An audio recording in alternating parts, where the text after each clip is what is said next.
December 18th, 1944, 2:47 p.m. outside Bastonia, Belgium. The snow was falling sideways, whipped into sheets by a bitter Ardennes wind.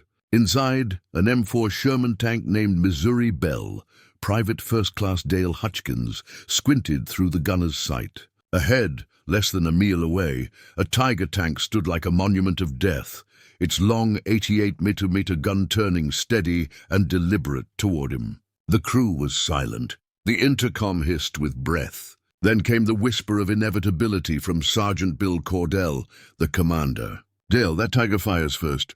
"We're dead." The Tiger's frontal armor was 100mm thick, solid, unyielding German steel.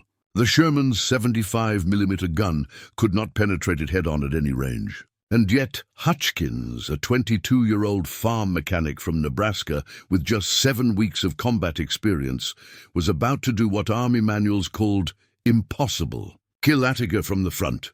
The question that haunted every Allied tanker in the winter of 1944 was simple, cruel, and unsolved. Why were American Shermans being slaughtered by Tigers despite outnumbering them 10-1? Courage wasn't the problem, nor training. It was physics. The Tiger's 88mm gun could destroy a Sherman at over a mile. The Sherman's gun couldn't even scratch a Tiger's front armor at half that range, and yet within weeks, a simple, illegal modification made by one farm boy would flip that equation upside down. By mid-December 1944, the U.S. 9th Armored Division had lost 43 Shermans to Tiger tanks. Over 200 men were dead or wounded. Every encounter followed the same grim pattern. Tiger spots Sherman, Tiger fires. Sherman burns. The M4 Sherman was the workhorse of the American armored forces. Cheap, fast, and easy to build. Between 1942 and 1945, nearly 50,000 were produced, one every 38 minutes at the peak of the Detroit Arsenal tank plant. But production efficiency came at a cost: thin armor, a weak gun, and a tall silhouette. The Tiger I, meanwhile, was the king of the battlefield. 57 tons of precision German engineering with an 18mm KWK-36L56 gun that could turn any Sherman into a fireball at 2,000 d. The Tiger's armor wasn't just thick, it was metallurgically superior, hardened by advanced heat, treating methods that Allied industry struggled to replicate. Against that kind of superiority, doctrine said, avoid frontal engagement, blank all air support, wait for tank destroyers. But in Bastonia, surrounded by the German 5th Panzer Army, there was no air support, no tank destroyers, just cold, fear, and dying Shermans. Dale Hutchkins was not supposed to be there. Before the war, he'd repaired tractors on his father's farm in Nebraska. He had a fascination with the way metal bent and fractured under stress. Not from textbooks, but from broken plowshares and worn-out crankshafts. He wasn't a hero type, not loud, not reckless, but he was observant. And after watching tank after tank burn, he started thinking, not like a soldier, but like a mechanic. On December 16th, while performing maintenance in sub-zero temperatures, Hutchkins noticed a pattern. Every time his gunner missed a Tiger, they had no way of knowing exactly where the round landed. The Sherman's gun sight lacked micro-adjustment markings. Each shot was guesswork. He thought about his father's welding torch, how heat revealed weakness in steel. And then, in a flash of inspiration, he realized something. If you could see exactly where your shell hit and adjust quickly, you could land multiple shots in the same spot. Repeated stress, fracture, penetration. That night, under the dim flicker of a generator, Hutchkins salvaged 4 lengths of baling wire from a supply crate. He welded them in a cross pattern around the Sherman's gun mantlet, upper left, upper right, lower left, and lower right. When the gun fired, the muzzle flash would briefly illuminate the wires, creating a glowing frame through which the gunner could track impact points and adjust precisely a field-made reference grid. It was ingenious. It was illegal. Regulations strictly forbade any unauthorized modification to combat vehicles, punishment up to 5 years in military prison. But Hutchkins didn't care. He wasn't trying to rewrite doctrine. He was trying to survive. At dawn, Sergeant Cordell and Corporal Samuel Blake, the gunner, discovered the modification.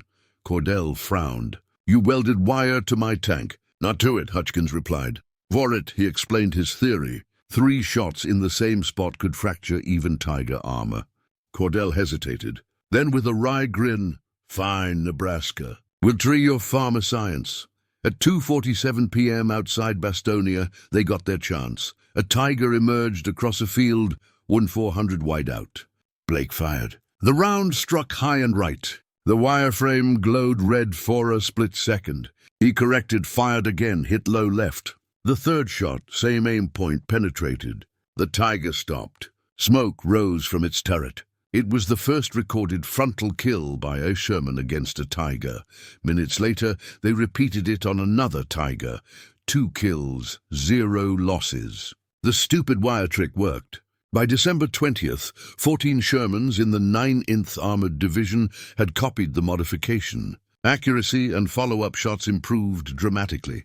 Engagement times dropped by more than half. One crewman later wrote in his diary, "We started calling it the farmer's grid. If you didn't have it, you were naked." In the next major engagement near Bastonia, the division's Shermans destroyed 8 Tigers while losing only 2 tanks. The ratio flipped, a battlefield miracle achieved not through engineering, but improvisation. By early January 1945, over 60 Shermans in the Third Army had installed the wire grid. On January 8th, Lieutenant Colonel Creighton Abrams, then commander of the 37th Tank Battalion, personally inspected the modified tanks. Abrams was a realist.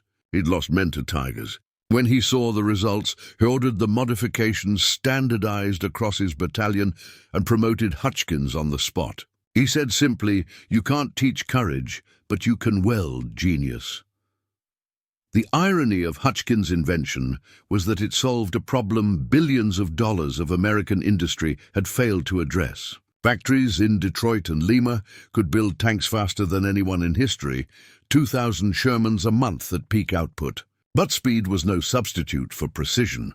The Germans built fewer tanks, only about 350 Tigers total, yet each one was a masterpiece of over-engineering. The Allies compensated with numbers, coordination, and air power, but not fire control innovation. What Hutchkins did in a frozen Belgian field was bridge that gap. He gave the Sherman what it had always lacked: feedback. With his wire grid, gunners could correct aim by inches, not guesses. 3 shots became a calculated process rather than blind hope. It turned the Sherman from prey into a hunter.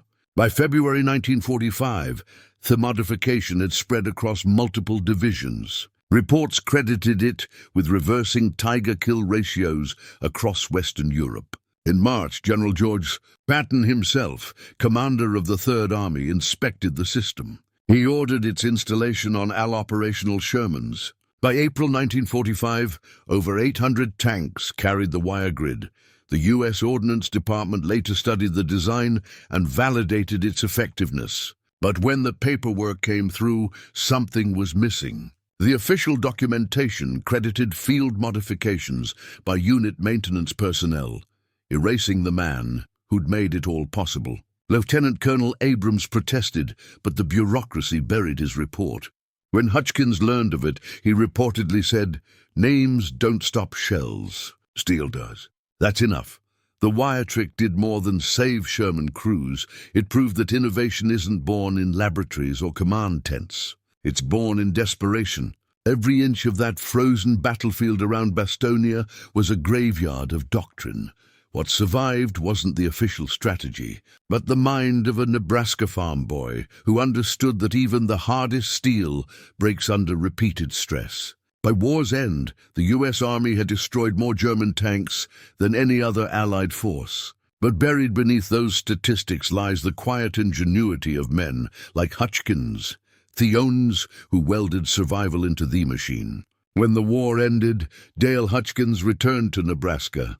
He went back to fixing tractors. No medals, no headlines. But every time he struck a glowing bead of weld, he must have remembered that day outside Bastonia when a few scraps of wire turned a losing battle into legend. Because sometimes the smartest ideas look stupid until they save your life. Subscribe for more untold stories of ingenuity, courage, and forgotten heroes of World War.